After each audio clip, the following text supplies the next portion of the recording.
Hi students, welcome to the drafting guide for writing project 2, your rhetorical analysis.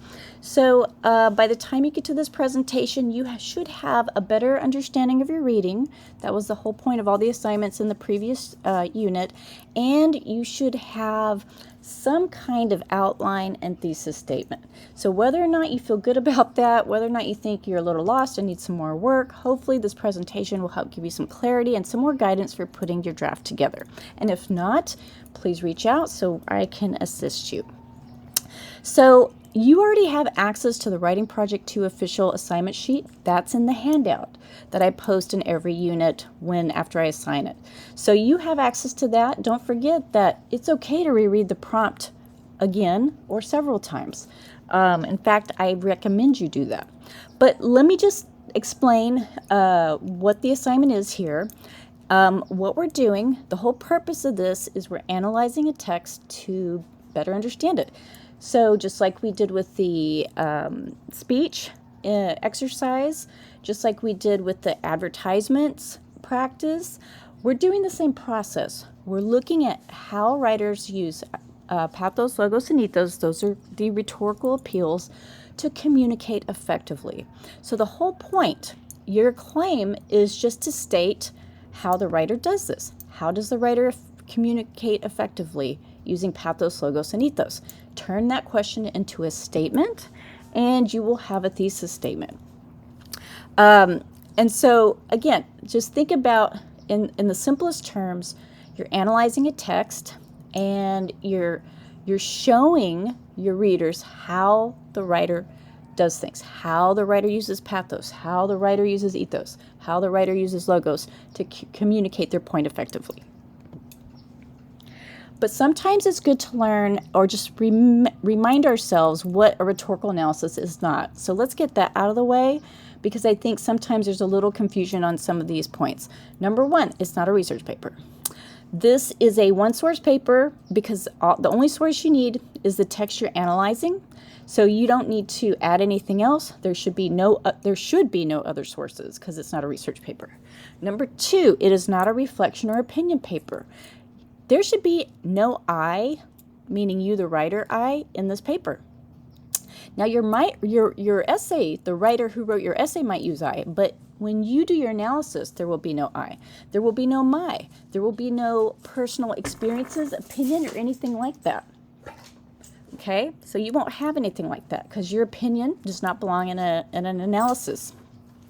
Number three, it's not a critique, although critique and rhetorical analysis are kind of in the same family, so I don't want to confuse you with that, but I will say that basically the difference is that I think rhetorical analysis is a little more narrow on the focus on how effectively the writer communicates. So you're not really critiquing how they do everything. You're just saying, here's how they do it, and that's it. It's not an argument paper, so it's tempting to want to agree or disagree, and that's not a wrong inclination, because even though you're analyzing it, you're coming to it as a reader. And so yes, you may be thinking about whether the writer is persuading you or not, and thinking of yourself as a participant in the audience. But you're not going to say, I agree or I disagree, because you're not creating an argument. That's not what the purpose of this assignment is. But what it is yes, this one is a little bit more of an academic essay, compared to, they're all academic essays, but the personal narrative, it takes a little bit of a different shape because it's a story. This is what we're doing now is considered a little bit more of an academic type essay, intro, thesis statement. You have at least 3 points or 3 body paragraphs and a conclusion, right? You will be using different patterns in here. And so I'm just going to touch on these. If you don't want to think about this, you don't have to. But what you are doing in the process of analysis is you are classifying information. You're also, on number 3, looking at cause and effect, because anytime you're analyzing a text and a writer's choices, you're basically talking about the effect on the readers.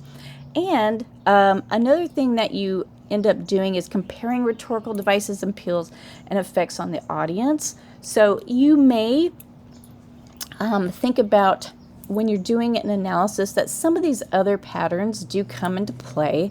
But if you've ever done any type of writing before, that could help you kind of think about your purpose and what you're doing in terms of what a rhetorical analysis is.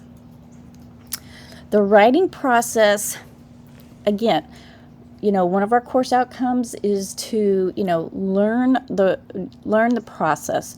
So pre-write and planning, right? You've already been doing that. Now we're on the compose and draft, right? We're going to submit a first draft. We are going to do another peer review and self-eval like we did before with the writing project 1, and then we're going to revise and edit it for a final draft. So don't forget that we do have, we're still in the drafting part of the process. So you will still have time to improve your drafts. So where do you start from an outline? If you don't have an outline yet, if you didn't finish the previous week's assignments, I suggest you do. Use the outline template that I provided. If you're struggling and you aren't sure where to go, please go back to the resources. Look at the outline template I provided, because that's basically a guide on how to structure your paper. You can also use the sample rhetorical analysis that I provided you if you want to say, what does a rhetorical analysis actually look like? So make sure that your outline follows, your draft follows the academic essay format: intro, at least 3 body paragraphs, and a conclusion. And my guide that I provided you guys in the unit has that broken down for you. So if you feel you don't know how to get started, just go back to that outline. Introduction, you can actually just kind of look at your intro as, okay, what's my checklist? What are the things that need to be in my intro? So you always have to introduce your reading and an author in a sentence. In the reading such and such by so and so. You provide context or a brief summary of the reading, or state what the writer's argument is, and you present a thesis statement. So please look at the presentations I've provided you on the intro and thesis. I have examples. I have the sample paper where I go over the introduction that can help you with that. The body paragraphs, you have rhetorical appeals and strategies. So you can choose. The simplest format is 1 body paragraph on pathos, 1 on logos, 1 on ethos. Or you can have 2 paragraphs on one of those appeals and 1 on the others. So there's different, depending on your reading, you should address all 3, but some of your paragraphs may be bigger than others because the writer relied more on one of those appeals than another. So therefore, you will probably, it's not uncommon for a writer to kind of focus on one over another. So therefore, you're going to be writing more on one over another. Okay. So again, which one you start with might depend in a draft on which one you feel the most confident about, which one you notice the more, which one you have the most to write about. Always start there so you can get started on a draft. So you might look at your draft and say, okay, or your outline and say, which one of these appeals do I feel I understand the most in this reading and I can write about? And just start there. That is always a good strategy. Okay, so just think about your organization in very point terms, right? Point 1, focus on one appeal. Point 2, focus on another appeal. Point 3, focus on a third appeal. Now, body paragraphs do have some ingredients that you need to think about. Identify your device, right? Like if you're going to talk about logos, then that term should be in your topic sentence.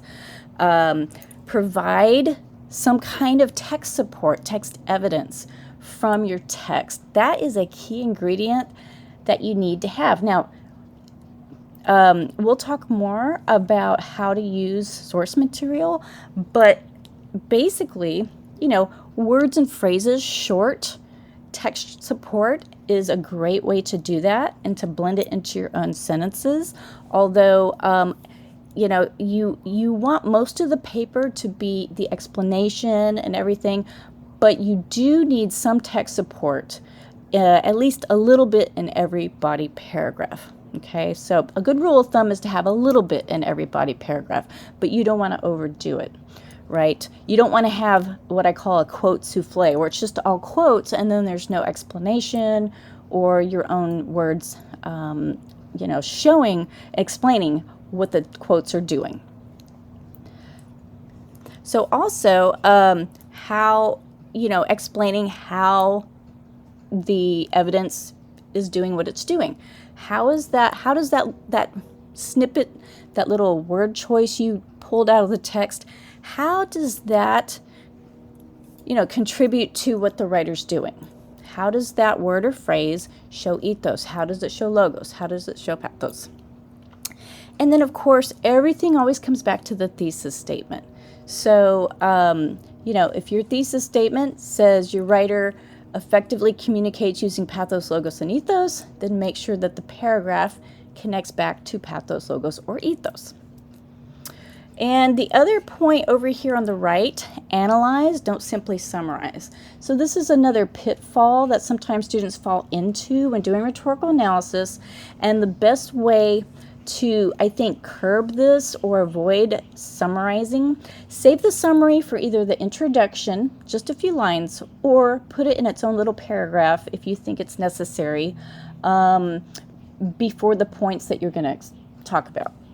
So usually the best strategy is to think of your audience. Assume your audience is already familiar with the reading. You can think of your audience as me if that helps. I am already somewhat familiar with the reading, so therefore I don't need to explain it because I assume the writer always has some knowledge about the reading and the basics of what it's about. That will help you resist the urge to summarize too much. How you organize your body paragraphs can make a difference, of course, but I'm talking about, within the paragraph. So start with the topic sentence. And again, see my outline template for help with how to sandwich these things in. Present your evidence. Use transitions, whenever you connect ideas. Ensure each paragraph has a clear focus related to the overall thesis. What you don't want to do is just list rhetorical devices without any kind of explanation on it. That's what you have to do. And again, use concrete text support. If you can't get support in the first draft, you can add it in the second draft. Okay, so that's the great thing about writing is you can go back and add more later. So if you're like, I'm trying to just get this, to a completion point where I can understand what I'm doing and I have something to submit, that's fine. But when you go back and revise, you will want to check your concrete text support. What words and phrases, what examples from the text are you going to use to show what it is that you're saying? So in other words, again, back to show, don't tell. Remember that from Writing Project 1. You were showing and not just telling, summarizing what the writer says and does. Sometimes that's appropriate in a small scale, but a lot of times you just want to make sure that that you have a little bit of text support to show it. So a few do's and don'ts that I'm kind of reminding you here. Do remind readers of your main idea thesis. Whenever you're wrapping up in a conclusion, do provide a broader context or final insight for readers, like maybe why the reading matters or why we need to understand the reading. You don't want to put new information in a conclusion. You don't want to just summarize the essay's content in a conclusion, and avoid cliched phrases like in conclusion or in summary. Those are a little bit elementary for college. You don't need to open with those. The paragraph, having a new paragraph indicates there's a shift, and readers will know it's your last paragraph. So just a few little points on conclusions. Last, we are going to be citing a source. Again, if you can't put that in the first draft, you will put it in the second draft. However, I recommend you put it in the first draft so you can get some feedback on whether it's correct or not. So I have another resource to help you with that, and that will be linked here in the place, same presentation that you're watching now. And of course, back to ethical use of AI. You know, we talked about how AI can help you understand a text as a tool, not replace critical thinking. AI can suggest structures or outlines, but you should be the one writing the draft. You should be the one using your own words and thinking. And just remember how obvious it is to instructors when students use AI. You know, it's very apparent from a lot of different things. So rely on your own words, your own ideas. And you can use AI to help you, but you have to use it responsibly and ethically. And then you can use AI to help you revise, ask it for help and feedback. We'll practice that too coming up when we work on revising. But these are a few things that I would tell you to think about when you're drafting a paper like this. Okay. Of course, unethical use, I have a list here, so please look these over. Make sure that I already mentioned some of these just a second ago, but they are here, and please review those and make sure you abide by them. And when you are done, you submit your first draft to the peer review workshop, just as we did before. Try to make sure you have a complete draft. It doesn't have to be perfect, but it should be enough of a draft.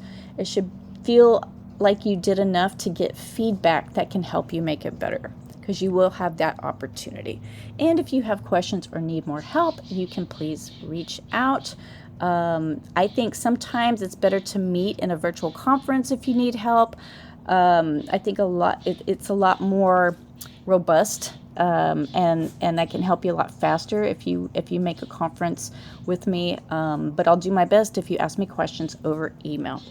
All right, everyone. Happy drafting. I will be available if you need assistance, but please reach out. Thanks, everyone.